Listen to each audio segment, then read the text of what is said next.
Assalamualaikum warahmatullahi wabarakatuh. Berjumpa kembali dengan saya di kuliah Kimia Farmasi. Pada kesempatan kali ini kita akan membicarakan mengenai larutan dan konsentrasi. Pada bab awal kita sudah membicarakan apa itu larutan.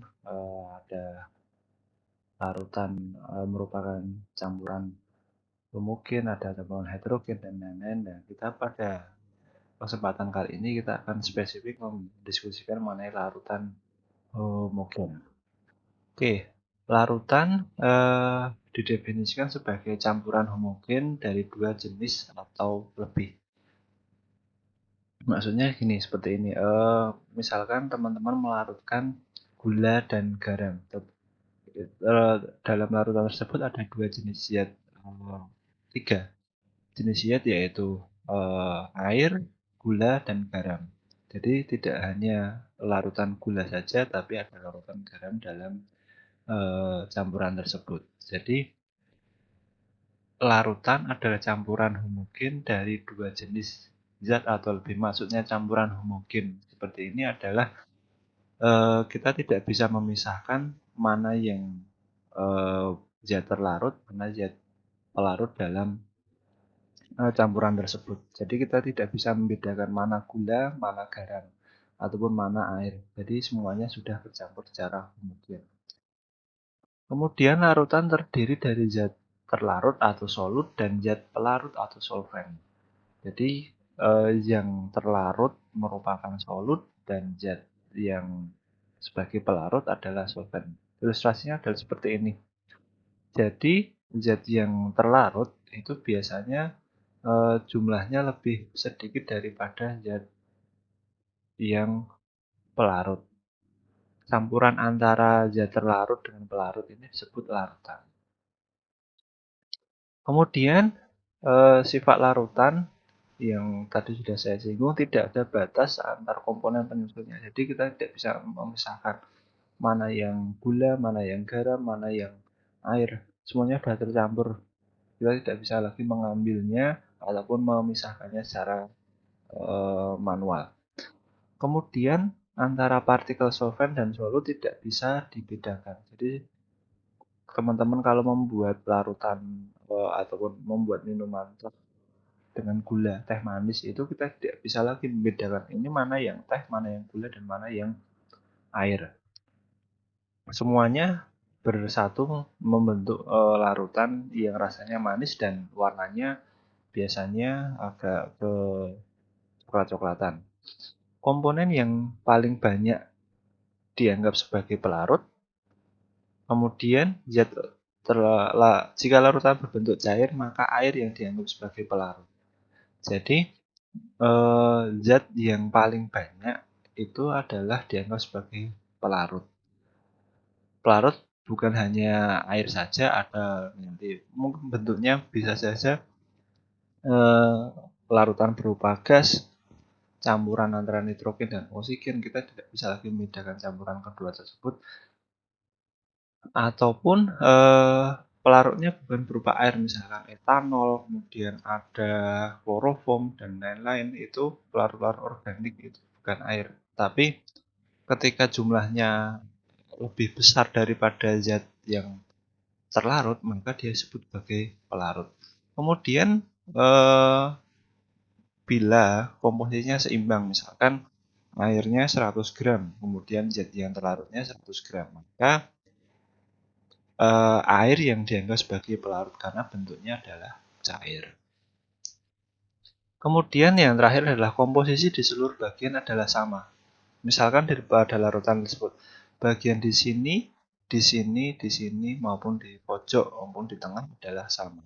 Jadi kita tidak bisa mendapatkan perbedaan konsentrasi hanya berdasarkan posisi tempat di mana kita diambil, tempat di mana larutan tersebut diambil dari cuplikan. Jadi semua konsentrasi dalam satu wadah ini adalah sama. Kemudian jenis larutan ada, kita dapat bedakan menjadi larutan non-elektrolit. Cirinya adalah tidak dapat menghantarkan arus listrik.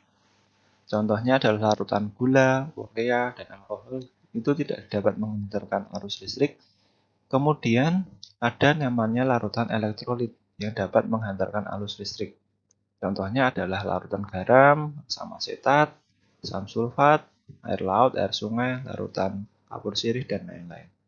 Jadi non-elektrolit tidak dapat menghantarkan arus listrik dan elektrolit dapat menghantarkan arus listrik. Oke, kemudian daya hantar listrik dalam suatu larutan dapat diukur dengan alat konduktometer atau konduktivimeter. Dengan satuannya adalah ohm atau dalam satuan internasional adalah Siemens. Contoh alatnya adalah seperti ini. Jadi nanti probe ataupun batang ini kita masukkan ke dalam larutan, nanti akan terbaca daya hantar listrik dari larutan tersebut itu seberapa. Seperti itu. Oke, selanjutnya pada larutan elektrolit, daya hantar dari larutan elektrolit itu tergantung pada jenis dan konsentrasinya ternyata. Yang pertama ada elektrolit kuat, larutan yang mempunyai daya hantar listrik relatif baik walaupun konsentrasinya kecil. Contohnya adalah garam dapur, asam sulfat, dan larutan natrium hidroksida (NaOH). Kemudian ada elektrolit lemah, larutan yang mempunyai daya hantar rendah meskipun konsentrasinya besar. Asam asetat dan amonia adalah dua contohnya. Pada konsentrasi yang sama, larutan elektrolit kuat menghantarkan listrik lebih baik daripada elektrolit lemah. Jadi, pembedanya antara kuat dan lemah itu diukur pada konsentrasi yang sama, bukan diukur pada konsentrasi yang berbeda. Sehingga kita dapat mengidentifikasi, oh ini larutan elektrolit yang lemah, ini larutan elektrolit yang kuat. Oke, pada larutan elektrolit itu biasanya dibedakan menjadi dua jenis, yaitu senyawa ionik, kita sudah bahas di pertemuan lalu. Senyawa yang bila dilarutkan itu akan memisah, terdiri dari ion-ion yang berikatan secara elektrostatik. Contohnya adalah NaCl.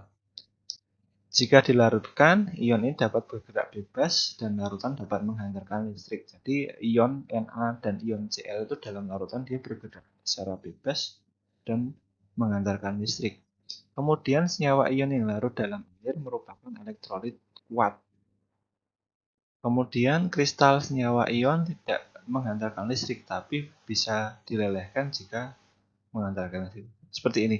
Jadi teman-teman kalau menghantarkan listrik menggunakan bukan kristal NaCl itu tidak dapat menghantarkan listrik kecuali kristal tersebut kita lelehkan.